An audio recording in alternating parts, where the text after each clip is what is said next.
মাসি আমার থেকে কিছুটা দূরে মুখোমুখি দাঁড়িয়ে বলল, এইবার ভালো করে দেখ, আর লুকিয়ে দেখতে হবে না।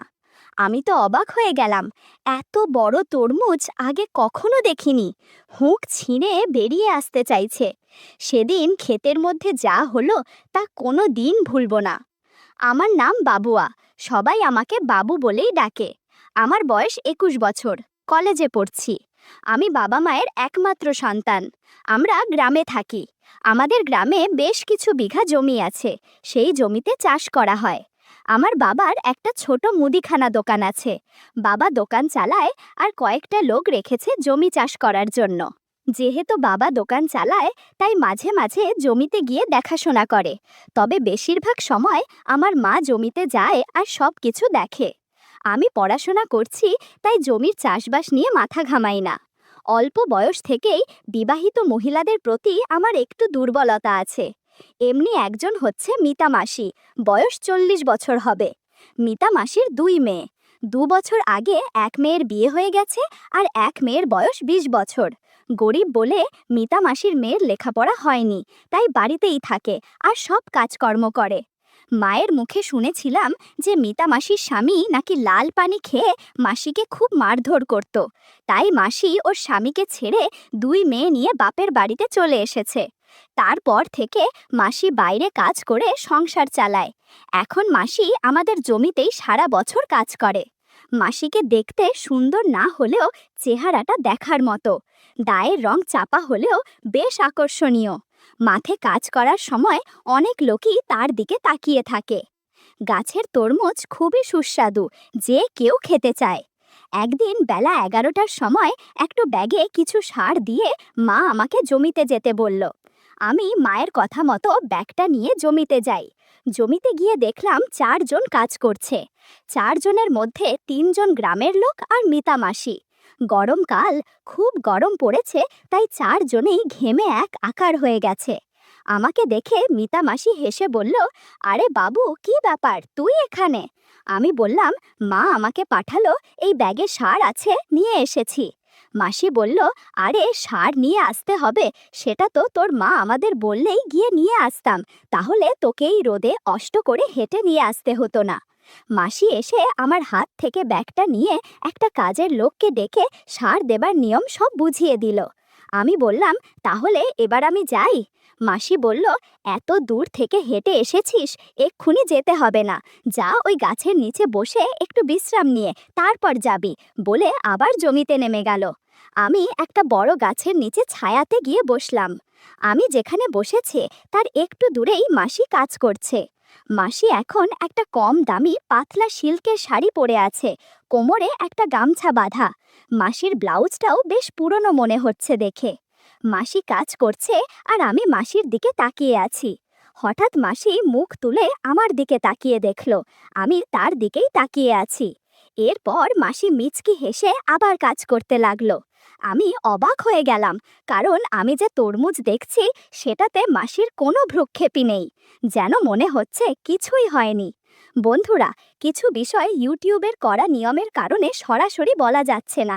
তোমরা কমেন্টে দেয়া লিংক থেকে আমার ওয়েবসাইট ভিজিট করো, সেখানে একদম খোলামেলা গল্প দেয়া আছে। একটু পর মাসি আমার কাছে আসলো বিশ্রাম নেয়ার জন্য। মাসি বলল, কিরে, কি দেখছিলি ওভাবে? মাসির কথা শুনে একটু অস্বস্তিতে পড়ে গেলাম। কিছুই বলতে পারছিলাম না, শুধু আমতামতা করছিলাম। মাসি বলল, কেমন দেখতে? আমি সাহস করে বললাম, ভালোই, তবে পুরোটা তো দেখতে পাইনি। মাসি বলল, ওরে বাবা, ছেলের আবার পুরোটা দেখার শখ। আমি বললাম, তরমুজ ভালো হলে সবাই পুরোটাই তো দেখতে চাইবে। মাসি হেসে বলল, তুই পুরোটা দেখবি নাকি? মাসির কথা শুনে আমি অবাক হয়ে তাকিয়ে রইলাম। মনে মনে ভাবছি যে মাসি কি সত্যিই আমাকে দেখতে দিবে? আমি বললাম, এখানে দেখব কিভাবে? মাসি বলল, তোদের অন্য একটা জমিতে চল, ওই দিকটায়। আমি খুশি হয়ে বললাম, হ্যাঁ হ্যাঁ চলো, আর অপেক্ষা করতে পারছি না। এরপর মাসি কাজের লোকগুলোকে উদ্দেশ্য করে বলল যে আমি বাবুকে নিয়ে পাশের ধান ক্ষেতটা দেখাতে যাচ্ছি, ততক্ষণ তোমরা কাজ করো, একটু পরেই আমরা চলে আসব। লোকগুলো বলল, আচ্ছা দিদি, যাও, আমরা কাজ করছি। মাসি আমার সামনে হেঁটে যাচ্ছে আর আমি পিছনে। মাসির হাঁটার স্টাইল আমার খুব ভালো লাগছিল। 10 মিনিটের মতো হাঁটার পর আমরা একটা জমির মাঝখানে চলে এলাম। এই জমিতে এত বড় বড় ধান গাছ চাষ হয়েছে যে দূর থেকে বোঝা যাবে না যে এই জমির ভিতরে কেউ আছে। যাই হোক, মাসি আমার থেকে কিছুটা দূরে মুখামুখি দাঁড়িয়ে বলল, এই দেখ। আমি ক্ষেতের তরমুজ দেখে অবাক হয়ে গেলাম। এত বড় তরমুজ আগে কখনো দেখিনি। তরমুজ অনেক ফর্সা ছিল। মাসি তরমুজ দেখাতে দেখাতে বলল, আগে বল, এইসব কথা কাউকে বলবি না তো? আমি বললাম, না না, কাউকে বলবো না, সত্যি বলছি। আমি এক দৃষ্টিতে তাকিয়ে আছি দেখে মাসি হেসে বলল, এই বাবু, কেমন লাগছে তরমুজগুলো? আমি বললাম, অসাধারণ মাসি, কোনো কথা হবে না। মাসি বলল, তোর তো ক্ষুধা লেগেছে, কিছুই খাসনি, এই তরমুজগুলো খেয়ে নে। আমি আর কথা বাড়ালাম না, আস্তে আস্তে তরমুজ খেতে শুরু করলাম। 30 মিনিটের মতো আমরা আড্ডা দিয়েছি। মাসি বলল, না আর এখানে থাকা যাবে না, অনেকক্ষণ হয়ে গেছে এসেছি, কেউ এসে পড়লে সমস্যা হয়ে যাবে, এবার চল। এরপর আমি আর মাসি জমির থেকে রওনা দিলাম। আগের জমিতে ফিরে এসে দেখলাম সেই লোকগুলো আগের মতোই এক মনে কাজ করছে। মাসি লোকগুলোকে উদ্দেশ্য করে বলল, আচ্ছা ভাই, অনেক কাজ হয়েছে, এবার সবাই বাড়ি চলো, গিয়ে খেয়ে আসি, বাকি কাজ পরে হবে। মাসির কথা শুনে সবাই একসঙ্গে জমি থেকে উঠে বাড়ির দিকে চলে গেল। আমিও সারের ব্যাগটা হাতে নিয়ে বাড়ির দিকে রওনা দিলাম। মাথার উপরে সূর্য দাঁড়িয়ে আছে। বাড়ি ফিরে স্নান করে দুপুরের খাবার খেয়ে নিলাম। এর মাঝে কয়েকদিন কেটে গেল। একদিন মার কাছ থেকে জানতে পারলাম মাসি অসুস্থ হয়ে পড়েছে। তার ছোট মেয়েও বাড়িতে নেই, তাই মা আমাকে মাসির দেখাশোনা করার জন্য যেতে বলল। কথা মতো আমিও চলে গেলাম মাসির বাড়িতে। বুঝলাম মাসি রাগ করেছে কয়েকদিন দেখা না করার কারণে। মাসিকে ওষুধ দিয়ে বললাম, খেয়ে নাও। মাসি কোনো কথা বলছে না। মাসির মুখের দিকে হাত নিয়ে মুখ ঘুরিয়ে বললাম, তুমি যদি ওষুধ না খাও আমি চলে যাব, আর আসবো না। মাসি দেখলাম আমার হাত থেকে ওষুধ নিয়ে খেয়ে নিল। আর কোনো কথা হলো না। হঠাৎ বাসার কলিং বেল বেজে উঠল। আমি গিয়ে দরজা খুলতেই দেখি মাসির বয়সী এক মোটা মহিলা। মহিলাকে দেখে চিনলাম না, তাই জিজ্ঞেস করলাম, কাকে চাই? উনি বললেন, মিতা নেই? আমি আছি বলে ওনাকে ভেতরে আসতে বললাম। গিয়ে মাসিকে বললাম, এক মহিলা এসেছে। মাসি দেখলাম ওড়না ঠিকঠাক পরে বলল ভেতরে নিয়ে যেতে। আমি গিয়ে ওই মহিলাকে বললাম, মাসি আপনাকে ভেতরে রাখছে। উনি যাওয়ার সময় ওনাকে ভালোভাবে দেখলাম, বেশ স্বাস্থ্যবান, শাখা সিঁদুর নেই। উনি ভেতরে ঢুকতেই বলে উঠল, ও মিতা, কেমন আছিস? উনি মাসিকে শোয়া অবস্থায় দেখে জিজ্ঞেস করল, মাসির কি হয়েছে? মাসি বলল, কলতলায় পড়ে গিয়ে কোমরে সামান্য ব্যথা পেয়েছে। আমি মাসিকে বললাম, তোমরা কথা বলো, আমি টিভি রুমে আছি। এই বলে টিভি রুমে গিয়ে সাউন্ডটা বাড়িয়ে দিয়ে মাসির রুমের সামনে এসে ওদের কথা শুনছিলাম। রিনু মাসি বলল, ছেলেটা কে রে মিতা, আগে তো দেখিনি। মিতা মাসি আমার কথা সব বলল, কিন্তু মাসিকে সেদিন খান ক্ষেতের ঘটনা বলল না। রিনু মাসি চুপি চুপি বলল, ছেলেটা কিন্তু হ্যান্ডসাম, আমি হলে তো কবেই বন্ধুত্ব করে ফেলতাম। আসলাম অনেক দিন পর তোর সাথে গল্প করতে, আর তুই কিনা বিছানায় পড়ে রইলি, আমার মনটা কেমন যেন করছে। মিতা মাসি বলল, তোর মুখে কিছুই আটকায় না, ওর অবয়স খুব বেশি না, আর আমি ওকে দিয়ে কিছু করাবো না, জানাজানি হলে কি হবে ভেবেছিস? রিনু মাসি বলল, কেন, ওর কি ক্ষমতা নেই? ওকে দেখে তো মনে হচ্ছে ভালোই শক্তিশালী। আমি ওদের কথা শুনছিলাম আর মনে মনে খুশি হলাম। যাক, একসাথে দুজনকে বন্ধু বানানো যাবে।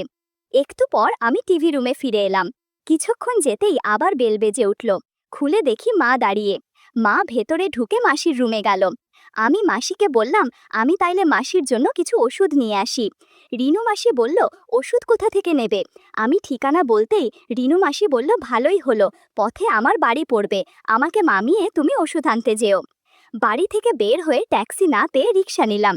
মাসির কারণে রিক্সাতে দুজনের বসতে একটু কষ্ট হচ্ছিল, আর মাসি তা বুঝতে পেরে কোনো মতে চাপাচাপি করে বসলো। মাসি আমার সাথে কথা বলতে লাগলো, কি করি না করি এইসব। মাসির কথা থেকে জানতে পারলাম মাসির স্বামী গত হয়েছে প্রায় 8 বছর। এক ছেলে এক মেয়ে, দুজনই বিবাহিত। ছেলে দেশের বাইরে পড়াশোনা করতে গিয়ে ওইখানে বিয়ে করে সেটেল হয়েছে, আর মেয়ে শ্বশুর বাড়ি থেকে এসে দেখে যায় বাড়িতে একটা কাজের মেয়ে রয়েছে যে সব কিছু করে দেয়। মাসির হাবভাব তেমন একটা ভালো লাগছিল না। রিকশায় ভালো করে বসার বাহানায় জাদুর লাঠিতে বারবার ধাক্কা দিচ্ছিল। কিছুক্ষণ পর মাসি বলল, আমি সামনেই নেমে পড়ব, যদি কিছু মনে না করো তাহলে তোমার নাম্বারটা দেবে। যদি কোনো প্রয়োজন হয় তাহলে তোমাকে ফোন করব। কি আসবে তো এই মাসির বাড়িতে? বললাম, যদি সময় পাই তো অবশ্যই যাব। আর মনে মনে বললাম, তোমার সেবা যত্নও করব। মাসিকে নাম্বারটা দিলাম। মাসি আমার নাম্বারটা নিল। কিছু দূর যেতেই মাসি রিকশা থামিয়ে নেমে গেল। মাসিকে বিদায় জানিয়ে আমি রিকশাতে ওঠার পর মাসির দিকে তাকাতেই কেমন জানি অদ্ভুত চাহনি দিল চোখে মুখে। হাত নেড়ে বিদায় জানালাম। রিকশা চলতে থাকলো, আর আমি কিছুক্ষণ আগে ঘটে যাওয়া মুহূর্তগুলো ভাবছিলাম। রিকশা ফার্মেসির সামনে দাঁড়ালো। আমি ভাড়া মিটিয়ে মাসির জন্য সব ওষুধ কিনে নিলাম। ফার্মেসি থেকে বের হয়ে মাসির বাড়ির উদ্দেশ্যে রওনা দিলাম। মাসির বাড়িতে এসে বেল টিপতেই মা দরজা খুলে দিল। মাসিকে ওষুধপত্র সব বুঝিয়ে দিয়ে আমি আর মা বাড়ি ফিরে এলাম। পরের দিন রিনু মাসিকে ফোন করলাম। জানতে পারলাম কাল কাজের মেয়ে ছুটি দিবে। আমাকে নিমন্ত্রণ করেছে ভাপা পিঠা খাবার জন্য। মনে মনে ভাবলাম, যা করার কালকেই করতে হবে। আগে থেকেই 5টা বেলুনের প্যাকেট কিনে নিলাম। পরের দিন সকালে নাস্তা খেয়ে জিমে চলে গেলাম। ভালোভাবে খেলার প্রস্তুতি নিতে হবে। জিম করে ফ্রেশ হয়ে দুপুর 12টায় বেরিয়ে পড়লাম রিনু মাসির বাড়ির উদ্দেশ্যে। আমার পকেটে আগের দিনের কেনা বিদেশি বেলুন। আধা ঘন্টার মধ্যেই রিনু মাসির বাড়িতে গিয়ে পৌঁছলাম। কলিং বেলের আওয়াজ শুনে রিনু মাসি এসে হাজির। বেশ সেজেছে দেখছি। চুল ছেড়ে রেখেছে, সাদা শাড়ি পরেছে, টাইট ব্লাউজ, ঘরোয়া বৌদির মতো দেখতে লাগছে। রিনু মাসি বলল, কেমন দেখাচ্ছে বলো? আমি বললাম, বাহ, বেশ লাগছে তো আপনাকে। অনেকটা কম বয়সী মেয়েদের মতো লাগছে আপনাকে। মাসি একটু লাজুক সুরে বলল, উফ, কি যে বলো না। আমি সহজ হওয়ার জন্যে এমন হাবভাব করছি যেন মনে হয় আমি মিশুক স্বভাবের মানুষ। নিজেকে স্বাভাবিক রাখার আপ্রাণ চেষ্টা করে যাচ্ছি। ঘরটা বেশ ছিমছাম, রুচির ছাপ আছে। মাসি বলল, এই বাবু, তুমি চা খাবে তো? আমি মজা করে বললাম, না খেয়ে গেলে হবে না। মাসি হেসে বলল, এখন থেকে তুমি মাঝে মাঝেই আসবে নিশ্চয়ই খেতে। মাসির চোখে দুষ্টুমি আর কৌতুক মেশানো হাসি। একটা অদ্ভুত হাসি চেপে বলল, সময় নিয়ে এসেছো তো, নাকি শুধু খাবার খেয়েই চলে যাবে? আমি না বুঝে জিজ্ঞেস করলাম, কেন জিজ্ঞেস করছেন? মাসি বলল, না, আমি ভাবলাম প্রথম দিন এলে তাই আর কি। বুঝতে পারলাম মাসি আমার উদ্দেশ্য আমার মুখ থেকে শুনতে চাইছে। আমি বললাম, এই দুপুরবেলা ভাপা পিঠা আর জাম্বুরা খেতে চাই। আমি নিজের কানকেই বিশ্বাস করতে পারছি না যে এরকম পরিবেশে বসে একটা মহিলার সাথে এইভাবে কথা বলছি। কিন্তু যা বলছি সজ্ঞানেই বলছি। তাই সরাসরি নিজেই চলে এলাম প্রসঙ্গে। অন্তত খাবার খেয়েই চলে যেতে চাই না। কেউ দেখুক আর না দেখুক, কেউ জানুক আর না জানুক, আজ খাবার খেয়েই যাব। মাসি বলল, বাব্বা, এত তাড়া কিসের? তোমার জন্য অনেক খাবার আছে।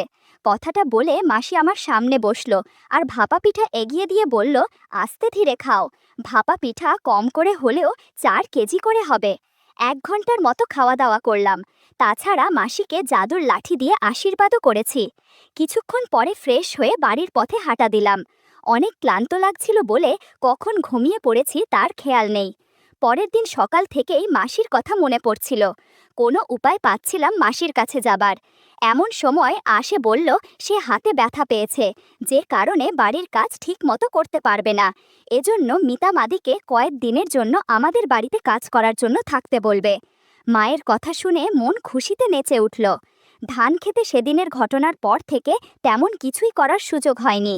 তাই যখনই বাড়িতে কথা হচ্ছিল যে মিতা মাসিকে কাজের জন্য বাড়িতে থাকতে বলবে, আমি সবার আগে দায়িত্বটা নিজের ঘাড়ে নিয়ে নিলাম। তাতে করে আমি ওনাকে আরও কাছে থেকে দেখার সময় পাব। মাসি আসতো প্রায় 7টা নাগাদ। 4 ঘন্টা কাজ করে চলে যেত। তারপর মাসি আবার বিকাল 5টায় এসে বাকি বাসন মেজে রেখে চলে যেত। মায়ের কাজ কমে যাওয়ায় মা মোটামুটি 8টা পর্যন্ত ঘুমাতো। আর বেশিরভাগ দিনই আমি সকালে বেল বাজলে গিয়ে গেট খুলে মাসিকে ভিতরে আসতে দিতাম। ইশারায় ইশারায় অনেক কথা হতো মাসির সাথে, কিন্তু ভালো সুযোগ হয়ে উঠছিল না। প্রতিদিনই দেখতাম মাসি এসেই আমার ঘরটা সবার আগে মুছত, মানে বাড়ির কেউ ওঠার আগেই। মাসি একটু অগোছালো হয়েই থাকতো। আমি বুঝতে পারতাম আমার জন্য এরকম হয়ে থাকে। সে যখন ঘর মুছত, আমি এক দৃষ্টিতে তাকিয়ে থাকতাম। মাসি আমাকে দেখে মুচকি মুচকি হাসতো। একদিন মাসিকে বললাম, সেই কবে জাম্বুরা খাইয়েছ, আর তো দিলে না। মাসি বলল, ইস, খুব শখ হয়েছে বাবুর। গতকালই তো লিনু মাসির বাড়ি থেকে ভাপা পিঠা খেয়ে এলে, এখন সাধু সাজা হচ্ছে, তাই না? রিনুদি আমাকে ফোন করে সব বলেছে। ও ভালো করে হাঁটতে পারছে না। আমি বললাম, তুমি আর রিনু মাসি কি এক হলে নাকি? তুমি আমার সবচেয়ে কাছের মানুষ। আমার কথা শুনে মাসি লজ্জা পেল আর অন্য ঘর মুছতে গেল। আমার ঘরের কাজ হয়ে গেলেই মাসিকে দেখলাম একটু গোছালোভাবে শাড়ি পরে নিল। আমি পরিষ্কার বুঝেছিলাম মাসির মন কি চাইছে, কিন্তু বাড়িতে সব সময় কেউ না কেউ থাকার কারণে রাগ হচ্ছিল। এদিকে জাদুর লাঠিও কেমন যেন করছে।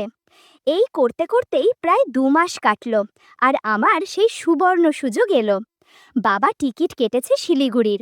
আমার কাকি অসুস্থ, বাবা আর মা দুজনই যাবে। যাবার আগে আমার বাড়ির সব কাজ বুঝিয়ে দিয়ে গেল। দুজনে রাতের ট্রেনে চলে গেল। আমি সারা রাত ভাবতে লাগলাম, কাল মাসি এলেই তো তাকে সবার আগে কাজ করতে বলবো। সারা রাত আমি এইসব কাটিয়ে দিলাম। সকালে বেল বাজতেই খুব স্বাভাবিকভাবে গেট খুলে ওপরে চলে আসছিলাম। মাসি তাড়াতাড়ি গেট বন্ধ করে দৌড়ে এসে জাদুর লাঠি হাতে নিয়ে জিজ্ঞেস করল, কি ব্যাপার, আজ চলে যাচ্ছ যে? আর ভালো লাগছে না নাকি? আমি বললাম, না, গিয়ে নিজের কাজ করো, আমার ইচ্ছা করছে না কিছু করতে। বলেই আমি ওপরে উঠে এলাম। মাসি একটু রাগ করলো, তা আমিও বুঝেছিলাম। বাবা মায়ের ঘর পুরো চাপানো ছিল, তাই মাসি টের পায়নি যে তারা বাড়ি নেই। আর রাগের বশে আমার ঘর না মুছেই সোজা রান্নাঘরে গিয়ে রাতের বাসন মাজতে লাগলো। ভেবেছিলাম রাগের অভিনয় করলে হয়তো আমাকে মানাতে আসবে, কিন্তু তা আর হলো না। তাই রান্নাঘরে গিয়ে জাম্বুরা হাতে নিলাম খাবো বলে। মাসি চমকে উঠে বলল, কেউ জানলে সমস্যা হবে। আমি বললাম, আজ কেউ বাড়িতে নেই। বলতেই মাসি বাসন মাজা বন্ধ করে আমার দিকে ফিরে তাকালো, বলল, তাহলে তো বেশ ভালোই হলো। আমি মাসিকে বললাম, যাও, তুমি আগে স্নান করে আসো। একটু পর মাসি দামি শ্যাম্পু দিয়ে স্নান করে আসলো। আমি মাসিকে লাল রঙের একটা নাইটি পরতে দিলাম। নাইটিটা আমার মায়ের। মাসির ভালো ভানে ফিট হচ্ছিল না, তবুও দারুণ দেখাচ্ছিল। এরপর জাদুর লাঠি দিয়ে মাসিকে আশীর্বাদ করলাম। ঘরের মধ্যে হাততালির শব্দ শোনা যাচ্ছিল। ঘণ্টাখানেক পর মৌনতা নেমে এলো। মাসি বলল, তোমার মা বলেছে পরশু থেকে একবেলা আসতে, কারণ এখন কাজ কম। আমি বললাম, তাহলে তো সমস্যা হয়ে যাবে, আমাদের আর দেখাই হবে না। মাসি বলল, না, এটা আমি মেনে নিতে পারবো না। আমি একবেলা এখানে কাজ করতে আসব, আর একবেলা যখন মাঠে কাজ করতে যাব তখন চলে আসব। ওই ধান ক্ষেতের মধ্যে আমরা দেখা করব। ওই দিন বিকালে মাসি আর আসেনি কাজ করতে। পরের দিন সকাল 7টায় বেল বাজতেই আমি নিচে গিয়ে দরজা খুললাম। খুলেই আমার মাথা গরম হয়ে গেল। মাসি এসেছে, কিন্তু সাথে তার মেয়ে। আজকে যা পরিকল্পনা করেছিলাম তার সবই বেচতে গেল, কারণ আমি জানি আজ মাসির সাথে সময় কাটাতে পারবো না। আমি ওর মেয়েকে দেখেই সোজা ওপরে চলে এলাম। ঘরে এসে শুয়ে রইলাম। মাসি বলল, আজ আমার তাড়া আছে, তাই ওকে সাথে এনেছি। সব বাড়িতে তাড়াতাড়ি কাজ হয়ে গেলে আমি ওকে নিয়ে একটু বেরোবো। আমি কিছুই বললাম না, শুয়ে রইলাম চুপচাপ। মাসি সোজা রান্নাঘরে গিয়ে আমার রাতের খাওয়া একটা থালা, কড়াই আর গ্লাস মাজতে লাগলো। মেয়ে সোজা গিয়ে ঢুকলো আমার কিছু জামা প্যান্ট আছে সেগুলো ধুতে, কিন্তু আমার ধৈর্য নেই। 6-9 চিন্তা না করে আমি সোজা রান্নাঘরে চলে গেলাম। মাসি বলল, কি করছো সোনা? আমার মেয়েটা জানলে ঝামেলা হয়ে যাবে। আমি বললাম, হোক, তোমাকে কে বলেছে ওকে নিয়ে আসতে আমার বাড়ি? জানো না, আজকেই আমাদের শেষ দিন। কিছুক্ষণের মধ্যে মাসির সাথে গল্প করতে শুরু করলাম। মাসি শুধু চেঁচামেচি করছিল। শব্দ শুনে মাসির মেয়ে চলে এলো রান্নাঘরে। এসে দেখে ব্লাউজ, পেটিকোট ওয়াশ বেসিনের পাশে রাখা। আমি মাসিকে বললাম, ও আমাদের গল্প করতে দেখে ফেলেছে, তুমি ওকে রাজি করাও। আমার কথা শুনে মাসি তার মেয়েকে রাজি করাতে চেষ্টা করলো, কিন্তু প্রথমে রাজি হলো না। যখন আমার জাদুর লাঠি দেখলো তখন আর না করতে পারলো না। 4 ঘন্টার মতো আমরা গল্পগুজব করেছি। আমি বললাম, বেশ হলো, তোমরা দুজন কাল থেকে ধান খেতে চলে আসবে, আর টাকা পয়সার ব্যাপারে কোনো চিন্তা করো না, দুজনকেই অনেক বকশিশ দেব। কথাটা শুনে দুজন হাসতে হাসতে বাড়ি চলে গেল।